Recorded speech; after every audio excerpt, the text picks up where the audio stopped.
Introducing Carvana Value Tracker, where you can track your car's value over time and learn what's driving it. It might make you excited. Whoa, didn't know my car was valued this high. It might make you nervous. Uh-oh, market's flooded. My car's value just dipped 2.3%. It might make you optimistic. Our low mileage is paying off. Our value's up. And it might make you realistic. Car prices haven't gone up in a couple weeks. Maybe it's time to sell. But it will definitely make you an expert on your car's value. Carvana Value Tracker. Visit Carvana.com to start tracking your car's value today. This is the smell of the leftover tuna fish sandwich you left in your lunchbox over the weekend in a wimpy trash bag. Wimpy, wimpy, wimpy! Blech! And this is the smell of that same sandwich in a hefty, ultra-strong trash bag. Hefty, hefty, hefty! Ah, smell the difference? Hefty Ultra Strong has Arm & Hammer with continuous odor control, so no matter what's inside your trash, you can stay one step ahead of stinky. And for bigger jobs, try the superior strength of Hefty Large Black Bags. Get your post looked at, but I would always consider be careful, don't exclude anyone. I think the exception to that is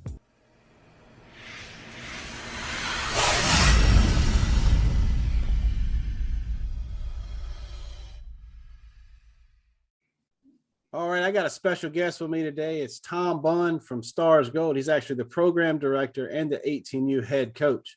Tom, how you doing, man? Doing great. Thanks for having me.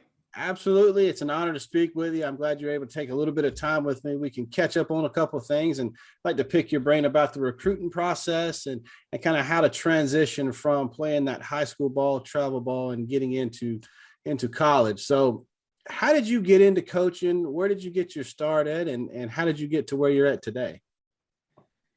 I started coaching travel ball when my oldest daughter was aged up from 12U to first year 14U. And it was with a program called the Williamsburg Starz, not as it's currently constructed, but that was back in 2004. And I think first year 14U is one of the most difficult years. I think first year 12 and first year 14 are probably the two hardest years for a travel team. We struggled. We struggled pretty mightily that first year. But we just kept on working and kept on improving, adding players here and there where we could. And then eventually in 2012, I spun off from that organization just to create the Williamsburg Starz Gold, and really just started it with a standalone 18U team. And then over the years since 2012, people have called and wanted to be part of the organization. And initially I was reluctant or I was slow to do it just because, I thought I had a good thing going. I didn't really want to mess with it, but then it just became, obvious that I had to, or it was a good idea to do so. And here we are. So you've also coached a little bit in high school, or a lot bit in high school. Tell us a little bit about the merging of the high school players kind of getting into the travel ball and that what's going on in Virginia with the high school ball. Once they get to like our 18U, we really don't play until June because we wait for the high school season to be over. And, some schools mandate that you have to wait like that, but usually the schools that have your best pitchers are the ones that want to be strict about them not playing travel ball or risk injury, because those are the teams that can win states, is the ones with the best pitchers. So, I just try to respect the school ball season. I still try to play, and if people are available to play, I'll go out and play some travel ball if we can. But I try to respect the school ball season when it's going in session, just because kids learn different things when they're in school ball. The travel ball players, they tend to they have to learn to be good leaders. When sometimes they're in travel ball, they're with 15 other all-stars or whatever, and they don't have to be that team leader. So there's things that there's certainly benefits to both. And we were lucky enough, the 2 years that I coached most recently, we were lucky enough to have one of those pitchers. So it helped us along the way. I think high school ball and travel ball, they're two separate games. They play the same type of game, but I think they're two separate games because you got one that's timed, you got one that is kind of, if it's a little bit faster paced, a little bit rushed, And then with the high school, you got the 7 innings. You've got certain pitching staff. You're playing maybe that 1 or 2 games that day. A lot of times it's just 1 a day. But with travel, it could be, 5, 6, 7 over a couple of days, or it could be 3 or 4 in a day. So I think, it's just a different style of ball. And I think it's good for the athletes to play both and be able to dedicate, hey, this is the time I'm playing this. This is the time I'm playing that. So back in 15, 16, and 17, you were involved in some pretty big state championship level or state championship games. I was reading an interesting story, and I'd like to hear you tell it. Tell us kind of what happened with some state championships. Well, I was lucky enough to get the coaching job at War Hill High School in 2016, and that was Keely Richard, who's now, she was a junior then, and then she's now at Virginia Tech, and she's a first-team All-American. So I knew we had the makings of a good season, but we were playing in the same level that another awesome pitcher that also played for the Stars, Jordan Dale in Brookville High School, who had won back-to-back state titles her freshman and sophomore year. So we knew we were definitely underdogs that junior year.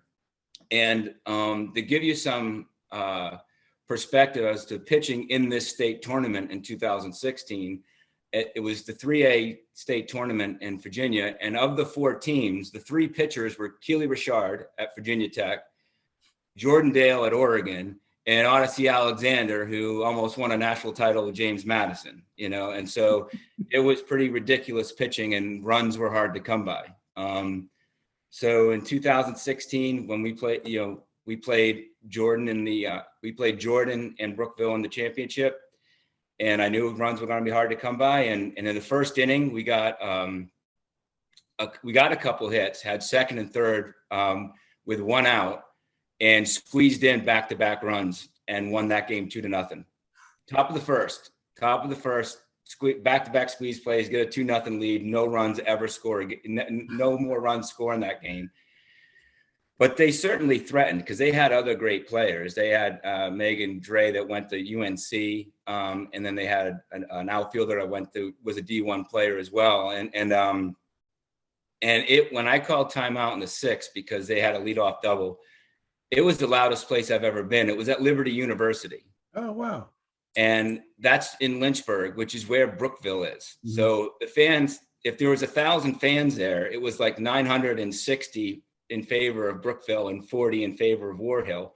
So when I went out there, it was the loudest venue I've ever been part of. And I'm standing right next to the kids in the circle, and I can't even hear myself talk. I know they couldn't hear me. So it was like a useless timeout. It just went back. I'm like, well, I hope Keely strikes them all out. And usually that it played out that way. Unfortunately for us, it did play out that way. And we won that one 2-0. And then we come back the following year, play Brookville again. It's Jordan Dale versus Keely again. And that game goes 0-0 into the 18th inning. Wow. And I think Keely threw 280 pitches for us or something like that. Jeez. And our lineup, like Jordan was dominant too. I was like, certain parts of the line, like once we got through the top 4 hitters, I was like, man, we're not going to score again until we get back around. So I was like, hey, Keely, like when after like inning 11, it wasn't like, hey, Keely, I need 1 more inning out of you. It's like, Keely, I need at least 3 more innings out of you until we get the top of the order back up. And so, yeah, that game, both games were terrific and exciting to be part of. There was multiple times where I thought we were going to lose. Like they had a runner on third and 1 out at least twice. They had a kid hit a ball to dead center that hit the top 2 in the 220 sign. Like when it left the bat, I got off my bucket. I was lining up to shake hands, and it went off the wall for a leadoff double instead, and we worked out of it. And so yeah, that I think in the top of the 18th, Jordan issued her first leadoff walk of the game, and we just bunted that over, and just hoped that one of the next 2 hitters would get a bloop or a blast. Yeah. That's And it all was, you can hope for at that point. I mean, you've been yeah, getting at and it it for was a 18 blue. innings. Something's gonna shake loose. Yeah, exactly. Man, if I could have been there, been a fly on the wall, or been somewhere to be able to see that. I mean, that's incredible. I mean, those girls will have those stories, and coaches like yourself will be able to have that story forever. And to throw back 20, 30 years from now, do you remember that game in high school? That's Oh, yeah, to me, that's what it's all about. And honestly, like I remember a lot of travel ball games too. Unfortunately, sometimes the losses you remember longer than the wins, Yeah.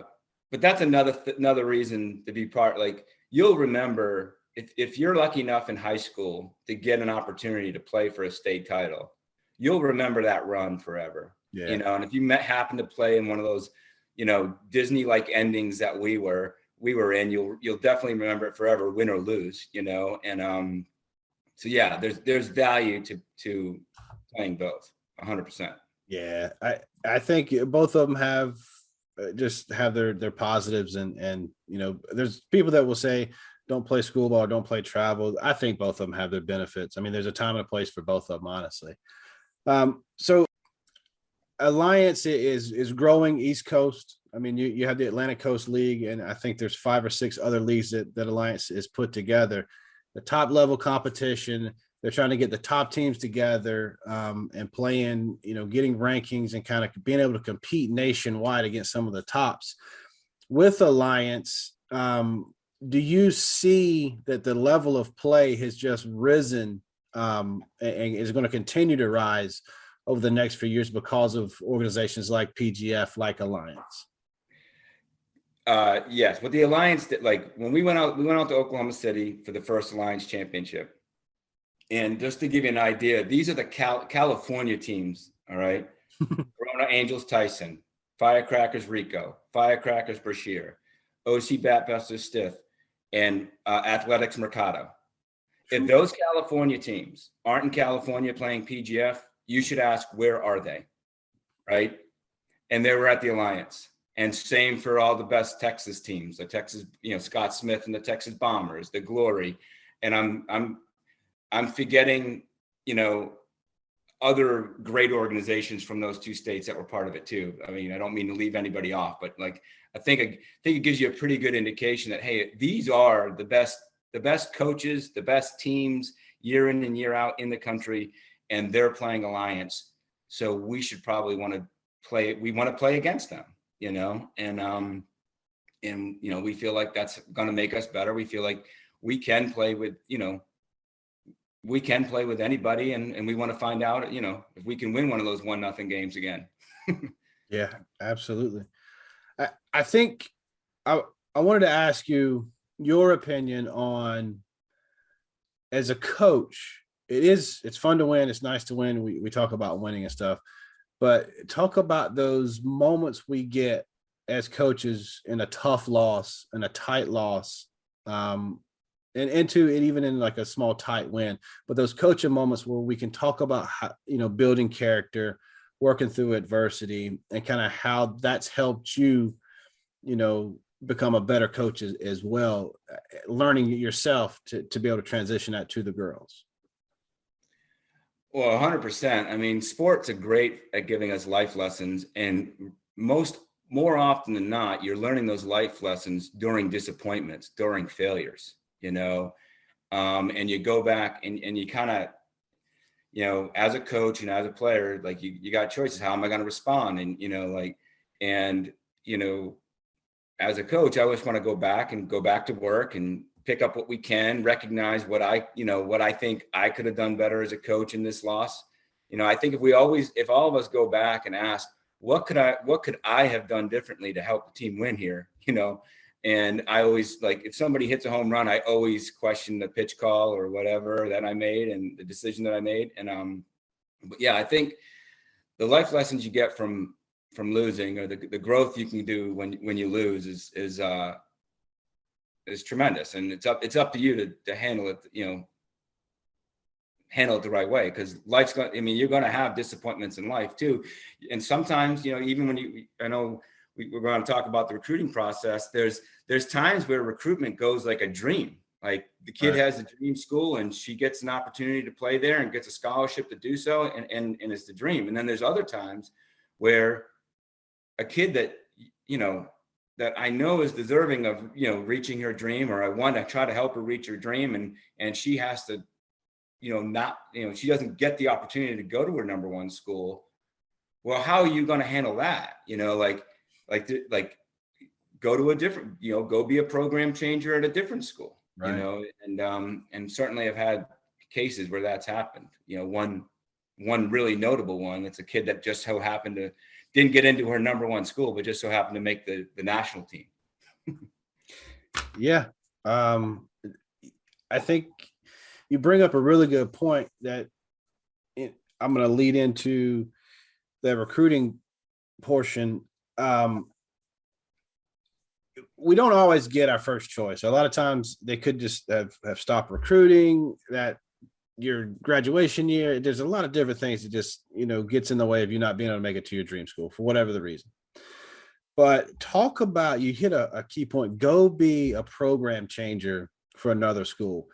And that approach to the recruiting process as well. How do you kind of start that conversation with that athlete and say, hey, look, this school, and this school has your programs as far as, your education, they have this, whether you're being a nurse, a doctor, whatever you're getting into, it's, it's in a good area, if it's in Florida or it's in Texas, wherever you want it to be, it's a lot of things going on.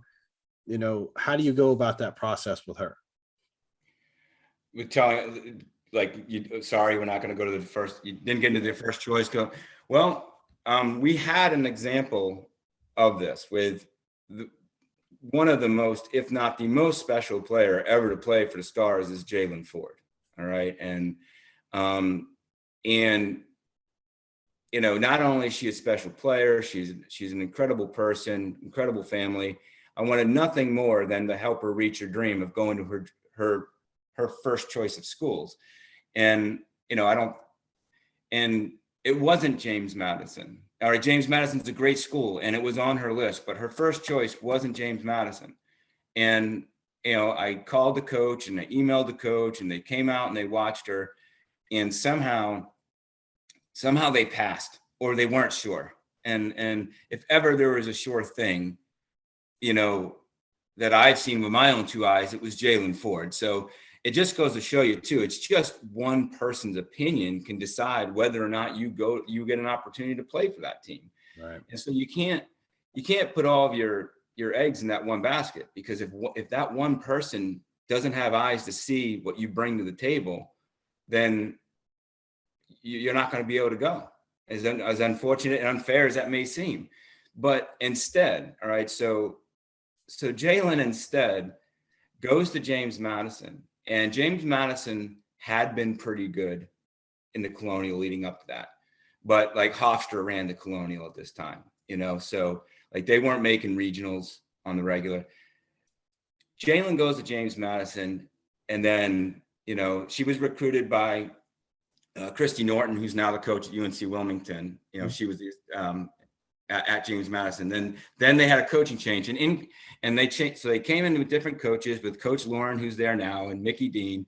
And Jalen going to James Madison started one of the greatest decades of softball success that any school's ever had. Really, I mean, when you could no matter the level, mid-major, Colonial, whatever you're talking about. I think they've made regionals all 10 years.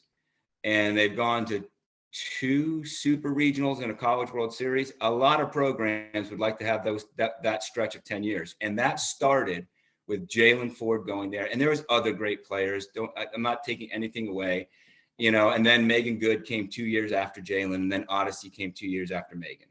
So, but that decision of someone not picking Jalen and Jalen going to JMU started the epitome of be a program changer. And that's what Jalen was for James Madison. And they have had great the coaches there are phenomenal, and they've parlayed that decision into one of the best stretches of 10 years. Yeah. You look at Jalen, she was drafted number 3 overall back in 2016. There's quite a few players from that James Madison that are playing professional or played professional. So you don't have to, go to get your first choice. It would be perfect if you could, but if there's so many things that have to line up, I mean, you don't know who's red shirting in front of you. You don't know if they're full of freshmen right now. And you really need to do your research. So before you put that list together and say, hey, yeah, I would love to go to any Power Five. I was talking with Greg Mettler. He's like, you don't put Alabama as your second choice. I mean, Alabama's going to be your first choice. You don't put UCLA as your second choice. I mean, of course, your Power Fives are going to be your first choices, but also being realistic with the mid majors. So when you're going through that recruiting process with your players and you're talking to them, how do you approach making sure that their list is a legitimate list, not just the top 30 teams that she sees on ESPN or the names of schools that she knows, making sure she's doing her research for her best fit? I try to tell them, I encourage them to chase the dream, because sometimes the dream occurs. We've had Eva Watson who went out to Arizona, but the number of players we send to Arizona are going to be few and far between. Right. And so chase the dream, but also do other research and look at other schools. And if you're a position player, the likelihood of you getting a full scholarship is slim. Yeah. It's very slim. And actually, pitchers, yes. Position players, no. And not often. And if they do, sometimes it has to come with some academic money or other monies from sources outside of those 12 scholarships. Right. And so I tell kids, like, well, if that's the case, if you're getting a percentage, the top line matters. All right. So if you're a Virginia kid and you plan on living in Virginia after you graduate college, why are you looking at, 10 SEC schools, where the top line's gonna be so much more expensive than an in-state tuition, whether you're Virginia or North Carolina or South Carolina. Right. And in a lot of cases, the degree you get from that Virginia school is just as good, if not better, than the degree you're getting from an out-of-state school, right. And so I was like, it's a 40-year decision, not a 4-year decision, where you get your degree from.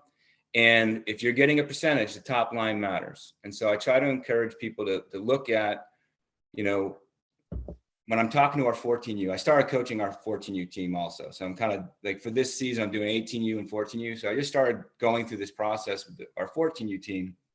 And I try to encourage them, because at that age, they probably don't know what they want to major in. There is the rare kid that says, yes, I want to do this when I grow up at age 14, but that's they have ideas, but they don't really have, the concrete. Right. And so they can't quite differentiate schools based on major yet. So I try to tell them, well, maybe what I find that kids can differentiate the recruiting, the schools in, is geography. And like I come up to them, I'll give them this wild example. I'm like, well, let's just say you went to a showcase and the University of Alaska offered you a scholarship. Are you going? And they usually laugh and say no. And I'm like, okay, good. We know we're narrowing things down, And so from there, I just try to encourage them, like, maybe dial in where you desire to go geographically. Because before they know a major. It is Ryan here, and I have a question for you. What do you do when you win? Like, are you a fist pumper, a woohooer, a hand clapper, a high fiver? I kind of like the high five, but if you want to hone in on those winning moves, check out Chumba Casino. At ChumbaCasino.com, choose from hundreds of social casino style games for your chance to redeem serious cash prizes. There are new game releases weekly, plus free daily bonuses. So don't wait. Start having the most fun ever at ChumbaCasino.com. No purchase necessary. VGW Group. Void where prohibited by law. See terms and conditions. 18+. Most kids are like, I don't want to go anywhere cold, or whatever. And then even within the same conference, for example, like when Keely was looking at schools, two of the schools she was looking at was Georgia Tech and Virginia Tech. And Virginia Tech, Blacksburg is built around Virginia Tech, right? Like the whole area is Virginia Tech. Georgia Tech is in Atlanta, a major growing metropolis, right? And I'm not saying I like one over the other. I'm just saying they're very different. And maybe if I'm a parent, I want my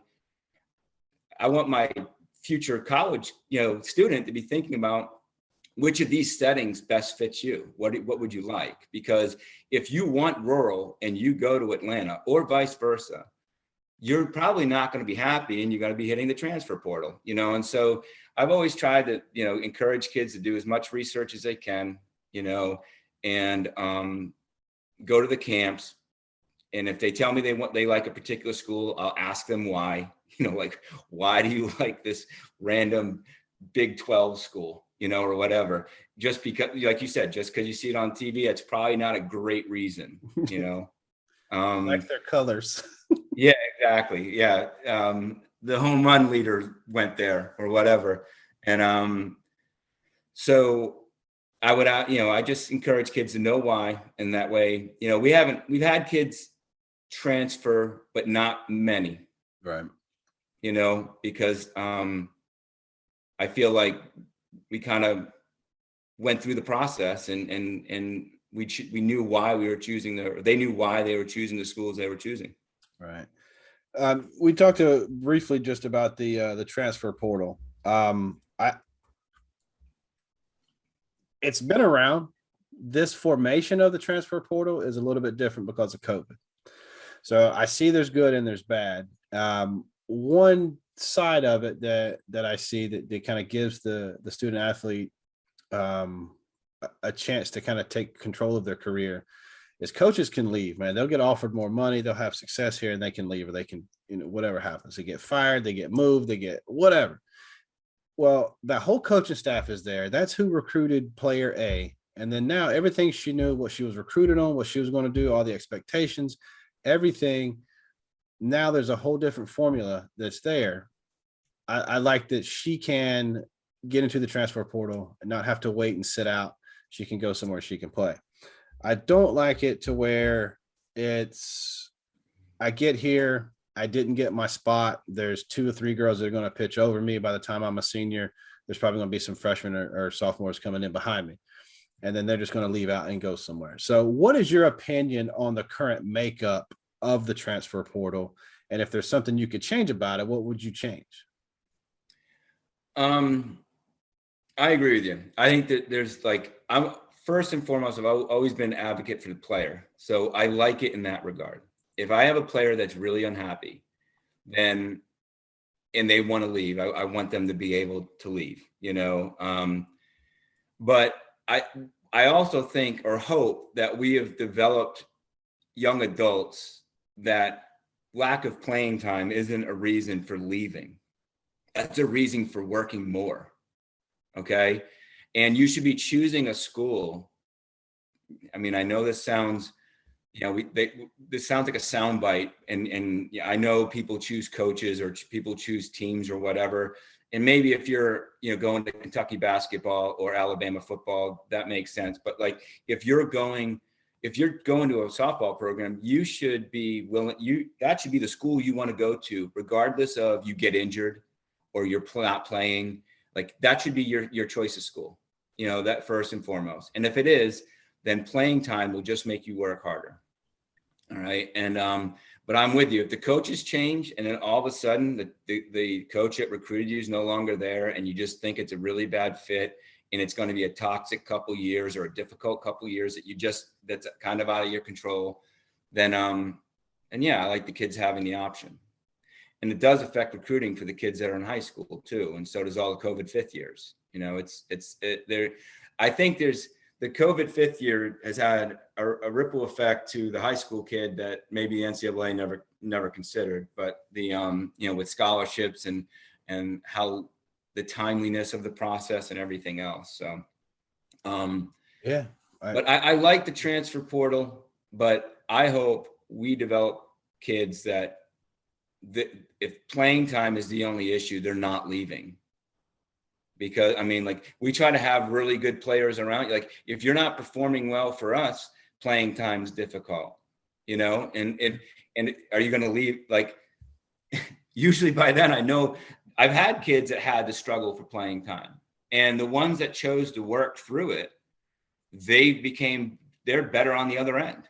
Yeah. Those that picked up and left and went to somewhere else, it usually didn't work out as well. Yeah, I've seen it. You touched on something that I wanted to kind of go back to. The super seniors, the extra years, the COVID. What have you seen as far as the juniors and seniors in high school? What effect has that had on them when it comes time to, picking a school or making their list and kind of seeing, now there's like an extra year of students ahead of them. So maybe they'll have to go in and redshirt, or maybe they're not going to get, even looked at by the school because they're already at capacity per se. So what has that had any effect on you as helping them get recruited? I think things got later, things have been delayed. And like, even when, like, for example, I'll say, like, we have between the few 18U teams that we have now, I think we had about 25 2022 sign in our organization. And the last one, and this player was on my 18U team. She had some opportunities to walk on in certain places or go to a junior college. And I guess she wasn't really interested in all that, but she kept grinding, kept going to all the tournaments, kept hitting. And we go to our last tournament, all right, of this past fall, the weekend before Thanksgiving. And we're down in Florida, and Florida Gulf Coast coach is there watching the pitcher of the other team. All right. And she homers off of that pitcher. And then he goes and watches another game, and she hits like another homer or a ground rule double or something. And he just watched her. He watched her as much as he could that weekend. And then she gets her offer on the last tournament of the fall of her senior year. Wow. And so we've had some success stories like that. But just keep working, keep trusting the process, keep grinding. Don't, if you believe that you're in the right situation, don't team hop and let, just keep working and trust that it's going to work out in the end. In worst case scenario, maybe you have to go walk on somewhere, and then you put up numbers, and then boom, now the transfer portal is your best friend. If you either get a scholarship where you're at, or you can try to get a scholarship somewhere else. But yeah, that's one of those moments that's really special. And there's been a lot of them through the years, and just examples of kids just keep working, just keep trying, and that's just one of those life lessons. And you have to battle through when this kid, I guess if you asked her, like, she had been disappointed leading up to that because she hadn't gotten the offer that she wanted, right? How do you handle that disappointment? It would have to be, it's tough on that athlete, because they have friends. They not just on their team and in their organization, they have girls that they know from around. So when they don't get that call on signing day or a day or so after, it starts to affect them. Well, maybe I'm not, as good as they told me I was, or maybe I'm not as good as I thought I was. How do you approach that with that athlete when they're not, their expectations weren't met? I didn't get a call, or I'm not signed yet, and having to help them work through that struggle. What advice can you give to that athlete that might be going through that right now? I would just give yourself as many opportunities as you can, because you have to have the right day on the right day. And so the more days that you give yourself, whether that's going to camps of schools that interest you, playing on the right travel team that's showcasing you as much as possible, and coaches that are working hard to try to help you get recruited. But just give yourself as many opportunities as possible. It only takes, you're looking for the right person to say yes. If 1,000 people along the way say no, who cares? Right. Like you're looking for the right fit to say yes. And so just keep grinding, keep giving yourself as many opportunities as you can. And if you do things right, it normally, in my experience, the kids have reached their goals, even if sometimes it's a little later than they had hoped. Yeah.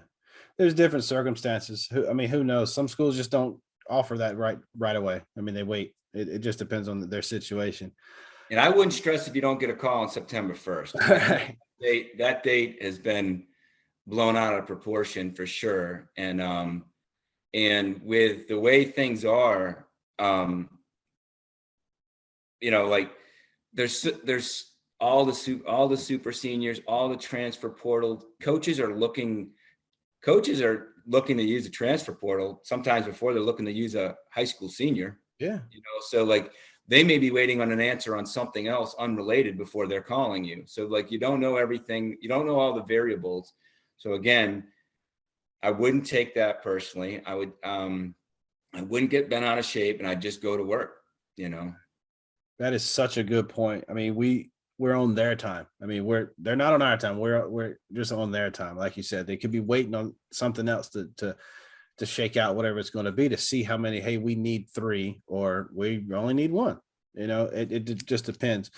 You talked a little bit about camps. How important is it for the student athlete to get to camps of their schools that they want to go to?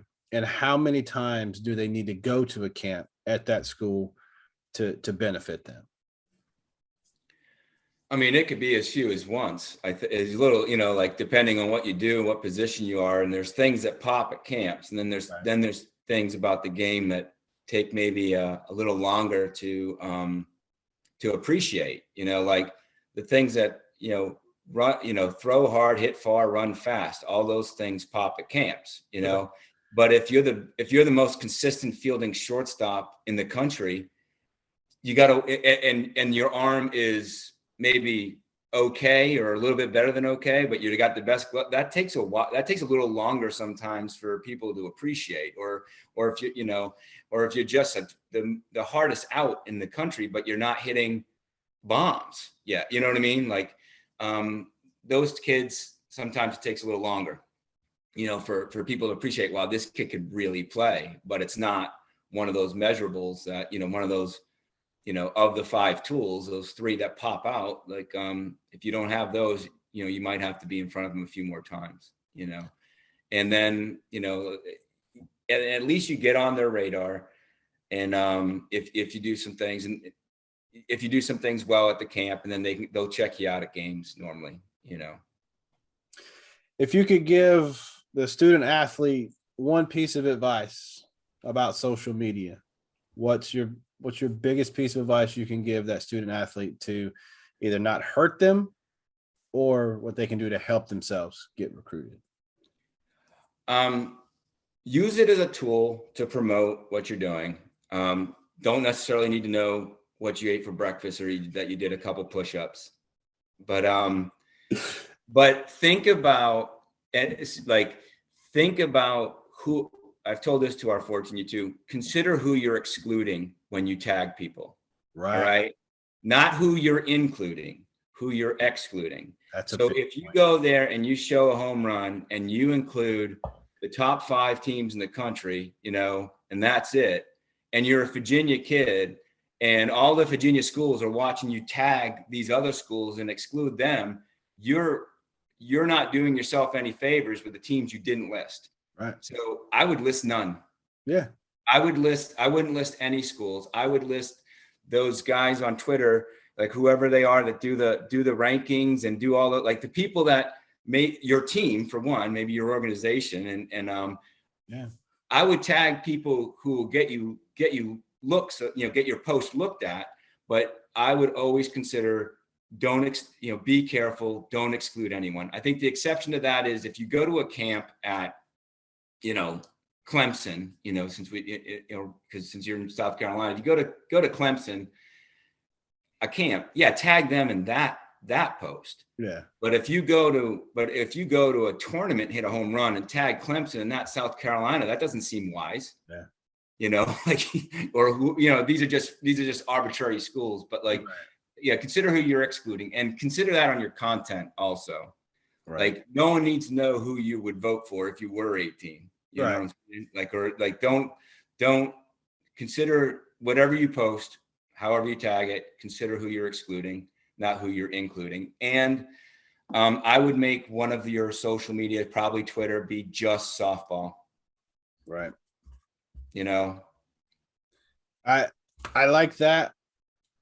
That's going to be a new topic of mine, to make sure that the girls that I talk to don't necessarily try to include these tags. Make sure you're not excluding anyone.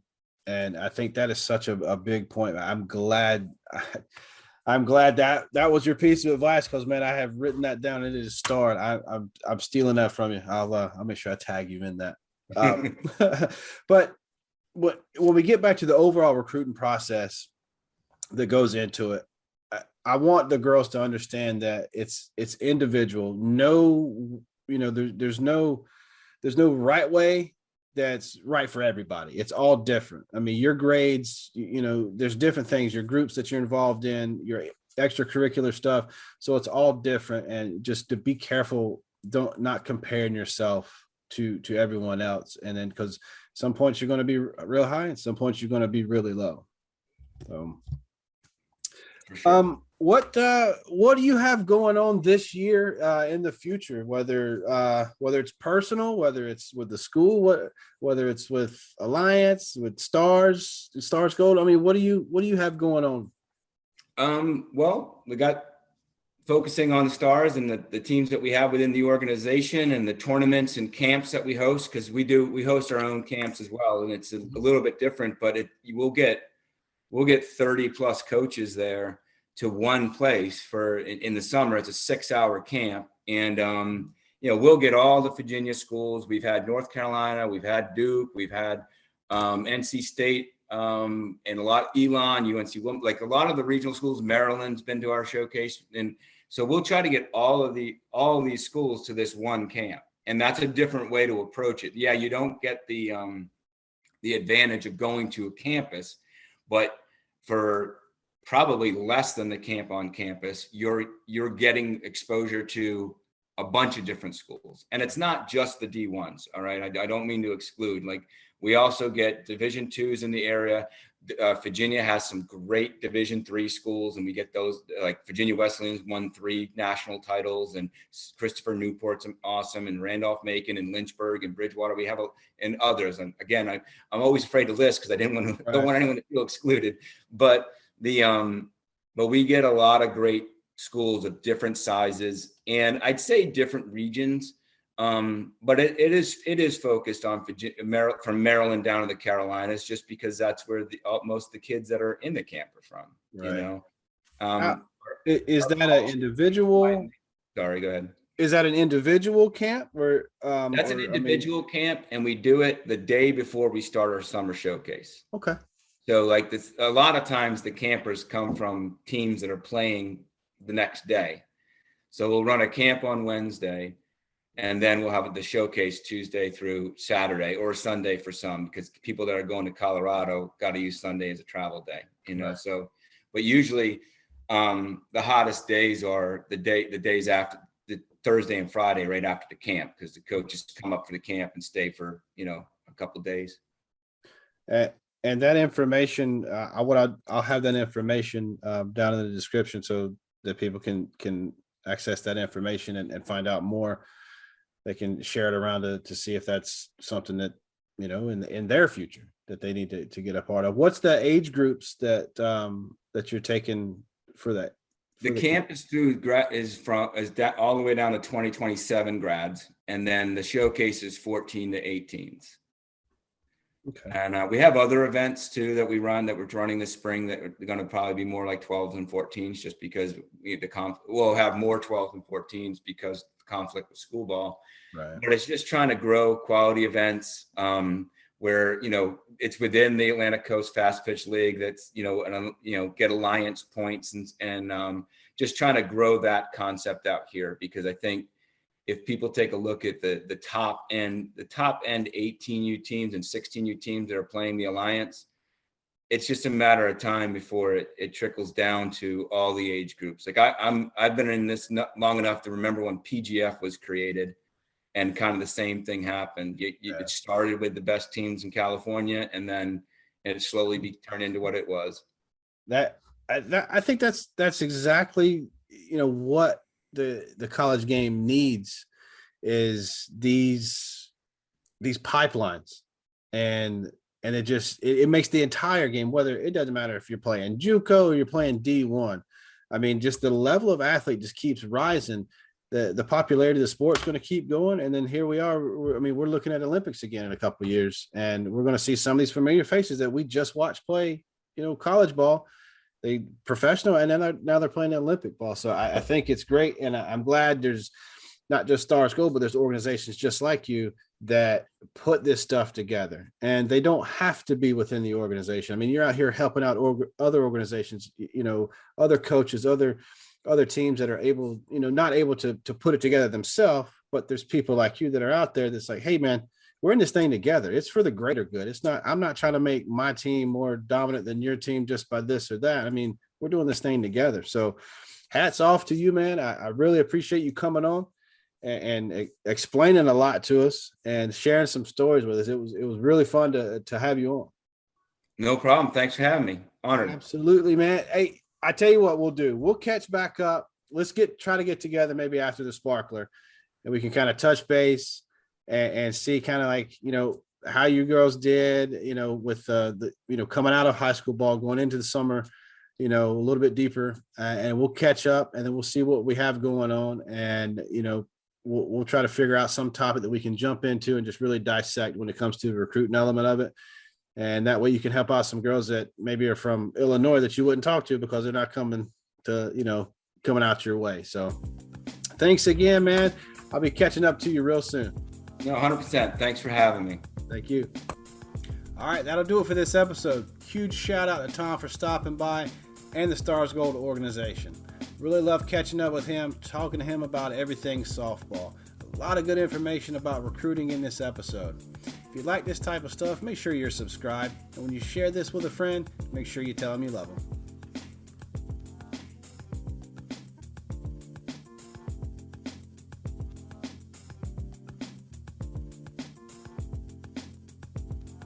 Hey guys, it is Ryan. I'm not sure if you know this about me, but I'm a bit of a fun fanatic when I can. I like to work, but I like fun too. It's a thing. And now the truth is out there. I can tell you about my favorite place to have fun. Chumba Casino. They have hundreds of social casino style games to choose from with new games released each week. You can play for free anytime, anywhere. And each day brings a new chance to collect daily bonuses. So join me in the fun. Sign up now at ChumbaCasino.com. No purchase necessary. VGW Group. Void where prohibited by law. See terms and conditions. 18+.